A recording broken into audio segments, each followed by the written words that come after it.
Hi friend, good morning. कौन करछंती समस्ते? भल अछंती तो? मु भल अच्छी बहुत ही आशा करुच्ची आपण मैंने भी बहुत भल थे। देखु मो पुओ केमती चलुची। तो मु गाधे ठाकुर पूजा करी भात बसई सारे।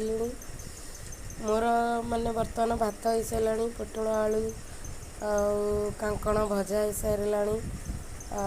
मु भी चा बेड फल सेव खाई देछि। तो बर्तमान मु जाउची बाजार चिकेन आनिया पई। तो पुअर मोर जाउछु रास्ता रे चिकेन आनिबु। चिकेन आनिकी आसला परे हमर चिकेन हबो। तार चिकेन आनिकी जल्दी रोसई सारिले पुणी मु गाँ को जीवार अच्छी। गाँ को जीवी बहुत दिन पर आज गाँ जाउची। जीवी आज गाँ को तो से आज जल्दी रोसई सारा पड़े। बर्तमान तो 8:30 होगा। मोर अलरेडी सबू कम सरीगला। तो खाली बास चिकेन नहीं कि गले चिकेन तरकारी हम आ चिकेन भात खाई गाँ को आम बाहर। देखु ये जड़े भाई आम केनाल रे खाड़ी पकाउछंती। तांको खाड़ी रे माछ पड़ुची कि न पड़ुची आम जानिनु। तो आम आम बाटर चलू आम चिकेन आने। तो देखो मो पुओ केमती चलुची। नाची नाची डेई डेई जाऊँगी चिकेन खायापी। पागला होगला मो पुओ चिकेन बाइया। देखु आमर ये घर पाख रास्ता को कि कदर्य रास्ता। वर्षा टिके हेले एमती अवस्था हो जाउची। अधिक वर्षा हेले पुणी रास्तार खराब बहुत माने रास्ता खराब हो जाउची। यदि रास्ताटी पिचु हो जाता ढलई पड़ जाता ताले बहुत भल हुआ। जीवा आसापी सब लोक मन सुविधा हुआ। देखु केते पानी जमिक अच्छी। तो देखु से भाई बाइक स्टार्ट होनी। से स्टार्ट खाली कर। आम बर्तमान बाजार पाखे पाईगलु।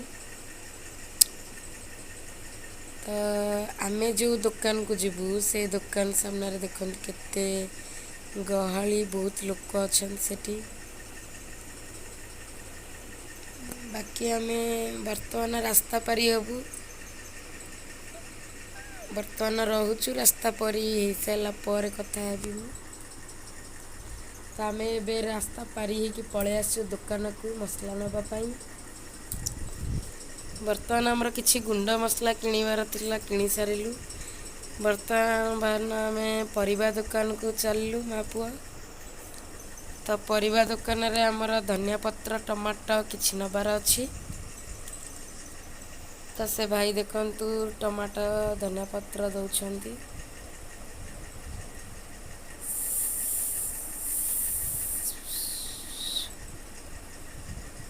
बर्तमान से भाई टमाटो धनिया पत्र मते देदेले। मुझे आसिली पुआ को देली से जरी। बाकी मु चिकेन जरी धरिली। पुआ बाकी मसला जरी टमाटो धनिया पत्र जरी धरला। तो बर्तमान आम घर को चललु। या पर घर को जाऊ जाऊ मु चिकेन रांधिबी कहीं मु मसला सब बाटिकी मसला पूरा ग्राइंडिंग करिकी थोइकी आसीची। गले सांगे सांग चिकेन रोसई हब। बर्तमान मु गैस रे कड़ाई बसई देइची। तेल पके देइची। सेतिरे बटा मसला पके देइची। देखंतु बटा मसला को भल भाबे गोले दउची। तेल संगे भाजी दउची। मु बटा मसला रे नेइची पियाज 2टा, अदा गोटे मीडियम साइज खंडटे, रसुण गोटे बुदाटे, धनिया गोटा धनिया अल्प किछि, गोटे तेजपत्र, गोटे डालचीनी खंडे। तो सब मु बाटी तिली। तो ताकू एबे बटाटा को पकेइछि। तो या भल भाबे भाजी देबा। एमती भल से भाजी देबा। मसला भजा हो थाउ। देखिया पुओ कौन करुछि घरे।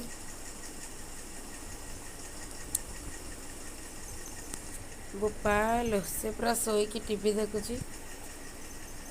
टीवी रे कौन दउची गेम रुद्रा से देखुची। ताकू तो ये सब देखिया बहुत भल लगे से देखुची। ତ ଯିବା ତାକୁ କ'ଣ ଦେଖ ସେ କେମିତି ଶୋଇଛି। ଫ୍ୟାନ୍ ଲଗେଇନି, ଖାଲି ଏମିତି ଟିଭି ଦେଖାରେ ମାତିଛି। ଆଉ ଗାଧେଇନି ବି। ଚିକେନ୍ ଆଣିକି ଆସିକି ଏଠି ଶୋଇଛି। ମୁଁ ତାକୁ ଟିକେ ଗେଲ କରିଦେଲି। ବାକି ତା ମୁହଁରୁ ଝାଳ ଗୁରା ପୋଛିଦେଲି। ତାକୁ କହିଲି ଚିକେନ୍ ଖାଇବୁ, ସେ ସେଥିପାଇଁ ବହୁତ ଖୁସି ହେଇଗଲା। ତ ଏବେ ଯିବା ଦେଖିବା ମସଲା କ'ଣ ହେଲାଣି।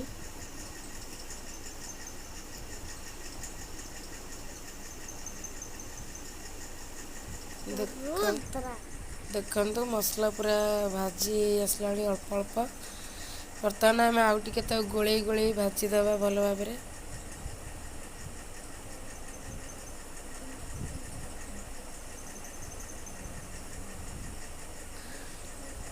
ମସଲା ଆମର ପ୍ରାୟ ଭାଜି ହେଇ ଆସିଲାଣି।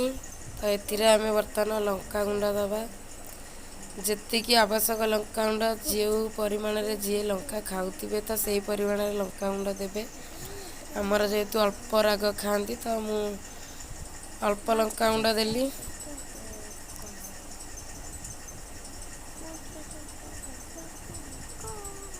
ବର୍ତ୍ତମାନ ଲଙ୍କାଗୁଣ୍ଡକୁ ମସଲା ଭଲ ଭାବେ ଗୋଳେଇ ଦେବା। ଗୋଳେଇକି ତାକୁ ଭଲ ଭାବେ ଏମିତି ଭାଜିଦେବା, କଷି ହେଇଯିବ ଯେମିତି।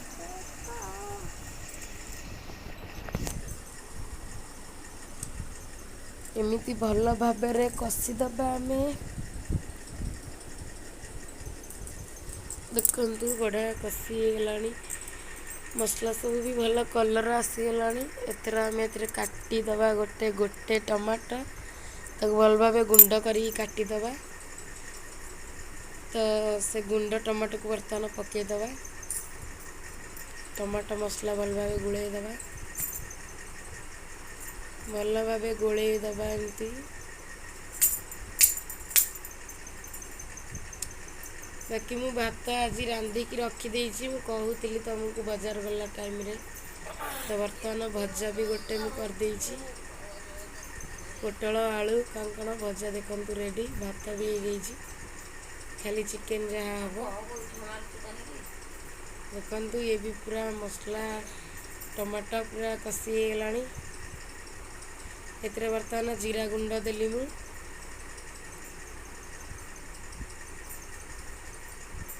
ତାପରେ ଧନିଆ ଗୁଣ୍ଡ ଦେଲି।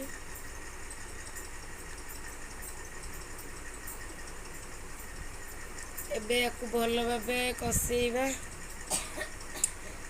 ଏମିତି ଭଲ ଭାବେ ଗୋଳେଇକି କଷେଇବା। ଏଥିରେ ଅଳ୍ପ ଟିକେ ପାଣି ଦେବା। ଅଳ୍ପ ପାଣି ଦେଇକି ତାକୁ କଷିବା, କାହିଁକିନା ମସଲା ଆମର ଲାଖି ଲାଖି ଯିବ। ତ ଅଳ୍ପ ପାଣି ଦେଇକି କଷିବା। ଦେଖନ୍ତୁ ଏମିତି ଭଲ ଭାବରେ ପାଣି ଅଳ୍ପ ଦେଇକି କଷି ଦେବା।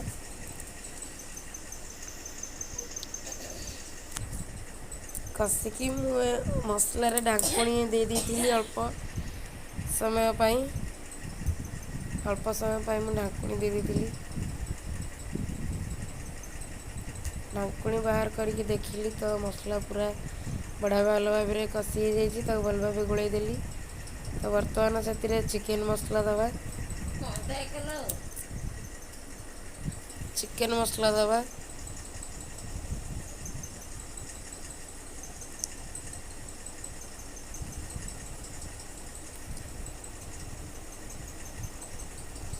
ଚିକେନ୍ ମସଲା ଦେଇକି ମୁଁ କିଛି ପାଣି ଦେଲି, କାହିଁକିନା ମସଲା ଆମର କଢ଼େଇରେ ଲାଖି ଯାଉଛି।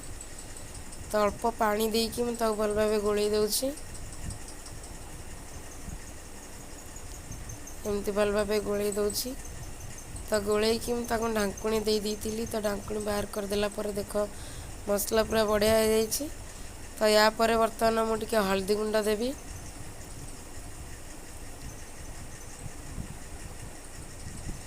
ହଳଦୀ ଗୁଣ୍ଡ ଦେଇକି ତାକୁ ଭଲ ଭାବରେ କଷିବି। ହଳଦୀ ଗୁଣ୍ଡ ଦେଲା ପରେ ଆମେ ଭଲ ଭାବେ ସବୁ ମିଶାଇକି ଗୋଳେଇ ଦେବା, ଯଦ୍ୱାରା ଭଲ ଭାବରେ ମସଲାଟା କଷି ହେଇଯିବ। ତୁ ଯା ହାରି ବାରଣ୍ଡାରେ ଶୋଇବୁ।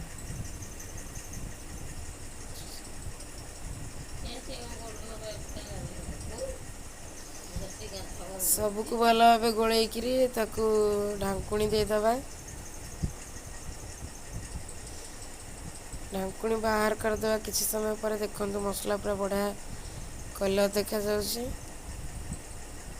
ୟାକୁ ଭଲ ଭାବେ ଏମିତି ଆଉ ଟିକେ ଗୋଳେଇ ଦେବା।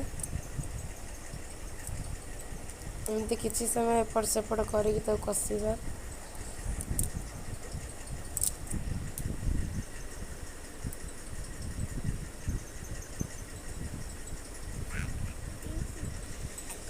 ଏମିତି ଭଲ ଭାବରେ ଗୋଳେଇ ଦେବା, କଷିବା ମସଲାଟାକୁ ଭଲ ଭାବେ ଟିକେ।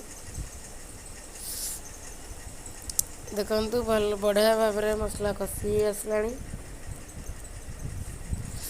ଚିକେନ୍ ତ କ'ଣ ଲାଗିବ ମୁଁ କହିପାରିବିନି। ତ ଯଦି ଆପଣମାନଙ୍କୁ ଭିଡ଼ିଓଟି ଭଲ ଲାଗେ ତ ନିହାତି ଗୋଟେ ଲାଇକ୍ କରିବେ, ସେୟାର କରିବେ ଆଉ ସବସ୍କ୍ରାଇବ୍ ବି କରିବେ, ଯାହାଫଳରେ ମୋ ନୂଆ ଭିଡ଼ିଓ ନୋଟିଫିକେସନ୍ ଆପଣମାନଙ୍କ ପାଖକୁ ଜଲ୍ଦି ପହଞ୍ଚିବ। ତ ବର୍ତ୍ତମାନ ଏଥିରେ କଞ୍ଚା ଆଳୁ ମୁଁ ରଖିଥିଲି 2ଟା ମିଡ଼ିୟମ୍ ସାଇଜ୍ର, ତାକୁ ପକାଇ ଦେଇଛି। ଆଳୁକୁ ମସଲା ବର୍ତ୍ତମାନ ଭଲ ଭାବେ ମୁଁ ଗୋଳେଇ ଦେବି। ଭଲ ଭାବେ ଗୋଳେଇବା ପରେ ଏଥିରେ ମୁଁ ଚିକେନ୍ ଦେବି। ଚିକେନ୍ ଭଲ ଭାବରେ ମୁଁ ଧୋଇକି ଏଥିରେ ଟିକେ ଅଳ୍ପ ସୋରିଷ ତେଲ ଆଉ ଲୁଣ ଗୋଳେଇକି ରଖିଥିଲି, ତ ଆକୁ ପକାଇଦେବା।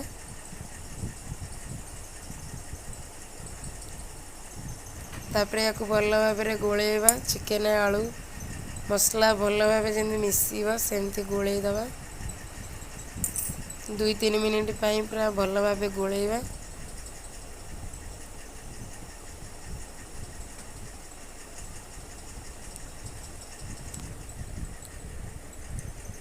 ଏମିତି ଏପଟ ସେପଟ କରିକି ଗୋଳେଇ ଦେବା ଭଲ ଭାବରେ। ଚିକେନ୍ ସାଙ୍ଗରେ ଯେମିତି ମସଲା ପୁରା ମିଶିକି ମାନେ ରହିବ। ତାପରେ ତାକୁ ମୁଁ ଢାଙ୍କୁଣୀ ଘୋଡ଼େଇ ଦେଇଥିଲି। ତାପରେ ଢାଙ୍କୁଣୀ କିଛି ସମୟ ପରେ ବାହାର କଲା ପରେ ଦେଖନ୍ତୁ ବଢ଼ିଆ କଲର୍ ଦେଖାଯାଉଛି ଚିକେନ୍। ଏଥିରେ ମୁଁ ଅଳ୍ପ ଲୁଣ ଦେଲି, କାହିଁକିନା ମୁଁ ଚିକେନ୍ରେ ଟିକେ ଲୁଣ ଗୋଳେଇଥିଲି, ତ ସେଥିପାଇଁ ଦେଖିକି ମୁଁ ଚିକେନ୍ ଦେଲି। ମୁଁ ତ ଯେହେତୁ 500 ଚିକେନ୍ ଆଣିଛି, ତାକୁ ଦେଖିକି ମୁଁ ସ୍ୱାଦ ଅନୁସାରେ ଲୁଣ ଦେଲି। ତାକୁ ଭଲ ଭାବେ ଲୁଣ, ମସଲା, ଆଳୁ, ଚିକେନ୍ ସବୁ ଭଲ ଭାବେ ମିଶାଇ ଦେବା। ଏଇଭଳି ଭାବରେ ଭଲ ଭାବେ ମସଲା ମିଶାଇବା।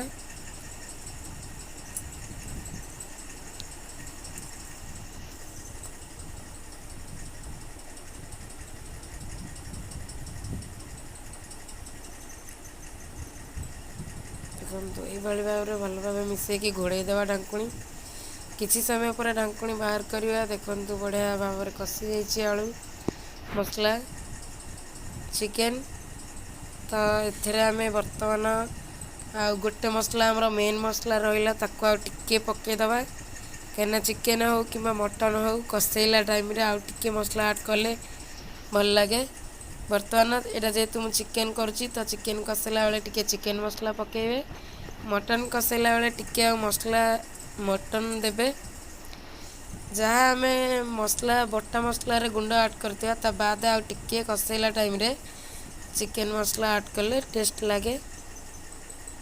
ତ ମୁଁ ଚିକେନ୍ ମସଲା ଟିକେ ପକାଇକି ଭଲ ଭାବେ ଗୋଳେଇ ଦେଲି। ଏହାକୁ ବର୍ତ୍ତମାନ ମୁଁ ଢାଙ୍କୁଣୀ ଘୋଡ଼େଇ ଦେବି ମିନିମମ୍ 5 ମିନିଟ୍ ପାଇଁ। 5 ମିନିଟ୍ ପରେ ମୁଁ ଢାଙ୍କୁଣୀ କାଢ଼ିଲି। ଦେଖନ୍ତୁ କେତେ ବଢ଼ିଆ ସୁନ୍ଦର ଭାବରେ କଷିକି ମସଲା ପୁରା ମାନେ ଚିକେନ୍ ଆମର କଷି ଯାଇଛି। ଦେଖନ୍ତୁ କି ସୁନ୍ଦର। ତାକୁ ଏପଟ ସେପଟ ବର୍ତ୍ତମାନ କରିଦେବା, ଟିକେ ଗୋଳେଇ ଦେବା ଭଲ ଭାବରେ। ତାପରେ ଏଥିରେ ପାଣି କିଛି ଦେବା ଗ୍ରେଭି ପାଇଁ। ତ ଆମର ଯେହେତୁ ଆମେ 3 ଜଣ, ତ ମୁଁ ଅଳ୍ପ ପାଣି ଦେଉଛି। ଆମର ଅଳ୍ପ ଗ୍ରେଭି ଦରକାର। ତ ଯଦି ଆପଣମାନଙ୍କର ବହୁତ ପରିବାର ଥାଏ, ତ ଆପଣଙ୍କର ଚିକେନ୍କୁ ଦେଖିକି ଆପଣ ଗ୍ରେଭି କରିବେ, କିମ୍ବା ଆପଣଙ୍କୁ ଯେତିକି ଦରକାର ସେତିକି। ତ ଆମେ ପାଣି ଦେଇକି ଢାଙ୍କୁଣୀ ଘୋଡ଼େଇ ଦେବା 10-15 ମିନିଟ୍ ପାଇଁ। ଢାଙ୍କୁଣୀ ତାପରେ 10-15 ମିନିଟ୍ ପରେ ଖୋଲିକି ଦେଖିବା। ଦେଖନ୍ତୁ ଆମର ପୁରା ଚିକେନ୍ ବହୁତ ବଢ଼ିଆ ଭାବରେ ରେଡ଼ି ହୋଇଯାଇଛି। ଦେଖନ୍ତୁ ତ ଟିକେ ଆମର ଝୋଳ ମରିବାର ଅଛି। ଝୋଳ ଟିକେ ଆଉ ଶୁଖିଲା ହେବାର ଅଛି ଆମର। ତ ମୁଁ ସେଥିପାଇଁ ଟିକେ ଗ୍ୟାସ୍ଟା ହାଇ ଫ୍ଲେମ୍ରେ ଦେଇଦେଲି। ତ ଦେଖନ୍ତୁ ବର୍ତ୍ତମାନ ମୋ ପୁଅ ଗାଧେଇକି ପଳେଇ ଆସିଲାଣି। ଲଙ୍ଗୁ ହେଇକି ପଳେଇ ଯାଇଛି ଗାଧେଇକି। ତ ଯିବା ତାକୁ ଦେଖନ୍ତୁ କ'ଣ ସେ ହେଉଛି। ଆସିକି ଚିକେନ୍ କଡ଼େଇ ପାଖରେ ଛିଡ଼ା ହେଇଯାଇଛି ଗାଧେଇକି ଲଙ୍ଗୁ ହେଇକି। ताऊ कहलारू देखंतु से केमती चिकेन खाया ପାଇଁ होची देखंतु पूरा जीभ हलौची। बाकी या पर देखिवा चिकेन कौन हो गलानी। बर्तमान आमर चिकेन हो गलानी रेडी। देखंतु झोल भी आमर जेतिकी आवश्यक सेतिकी रे हो गलानी। तो आमर चिकेन बर्तमान रेडी। एथिरे आमे गरम मसला टिके बर्तमान पकेबी।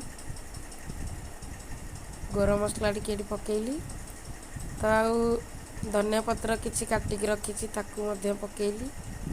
तापर मु गैस को बंद करदेली कहीं गैस ऑन रखिकी जदि आम गरम मसला को गोलेबा तो तरकारी आमर पिता लगी पारे। तो से गैस टा बंद करदेली। गरम मसला धनिया पत्र को चिकेन तरकारी भल भाव गोलेदेली। किछि समय छाड़ीदेली ढाकुणी गोड़ेकी। ढाकुणी बाहर कलापर देखते केड़े सुंदर देखा जाउची। बास्ना भी पूरा बढ़िया लागू होउची। खाइले जना पड़िबो कौन आमर खाइबा वर्तमान रेडी।